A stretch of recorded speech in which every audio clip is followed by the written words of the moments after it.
হাটলক্ষ্মীগঞ্জ বেসরকারি প্রাথমিক বিদ্যালয়ের শিক্ষার্থীরা হতদরিদ্র। এই বিদ্যালয়ে লেখাপড়া করতে তাই কোনো অর্থ লাগে না, শিক্ষকরাও কাজ করেন মানবিকতার টানে। এত কিছুর পরেও শিক্ষকদের আকুতি সরকার যেন বিদ্যালয়ের দিকে একটি দৃষ্টি দেন। দেলোয়ারের প্রতিষ্ঠিত বিদ্যালয় নিয়ে আলাল হোসেনের তোলা ছবিতে মোস্তফা মল্লিকের 2 পর্বের ধারাবাহিক রিপোর্টের শেষ পর্ব।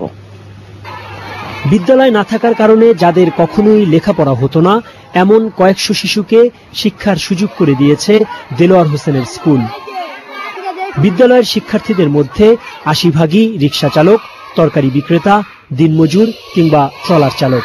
এলাকার মুরব্বীদের সিদ্ধান্তে এখন বিনা বেতনেই লেখাপড়া করছে তারা। আমার বাবা কাম করে, রিকশা চালায়। জি। আচ্ছা, তোমরা কয় ভাই বোন? আমরা 7 ভাই 1 বোন। স্কুলে পড়ো, তোমাকে বেতন দিতে হয়? এই স্কুলে জি না, কোনো বেতন দাও না? না। আর বাবা ভাতের দোকানে কাজ করে।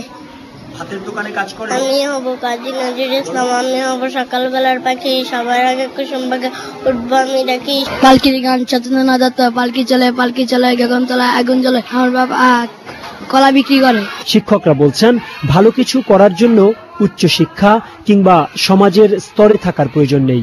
এটি প্রমাণ করেছেন দেলোয়ার। স্কুলটির সুযোগ সুবিধা বাড়ানোরও সুপারিশ তাদের। আসলে এই স্কুলটা না হলে, বিদ্যালয়টা না হলে অনেক বাচ্চা জোরে পড়ে যেত। হ্যাঁ, সম্পূর্ণ ফ্রি, কোনো ভর্তি খরচ, কোনো টাকা লাগে না।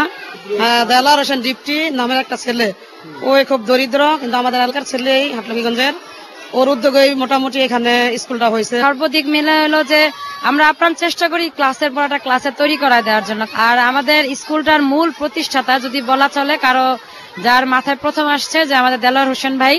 উনি হয়তো সমাজের তেমন নামি দামি কোনো লোক না, কিন্তু চা বিক্রেতা, একজন খুব ছোট্ট একটা দোকান, কিন্তু তার ভিতরে যে এত বড় একটা চিন্তা বা এটা একটা প্রতিভা বলা চলে যে সমাজে একটা কিছু হোক, এরকম একটা স্কুল প্রতিষ্ঠা করার জন্য ওনার সার্বিক ব্যয় ছিল।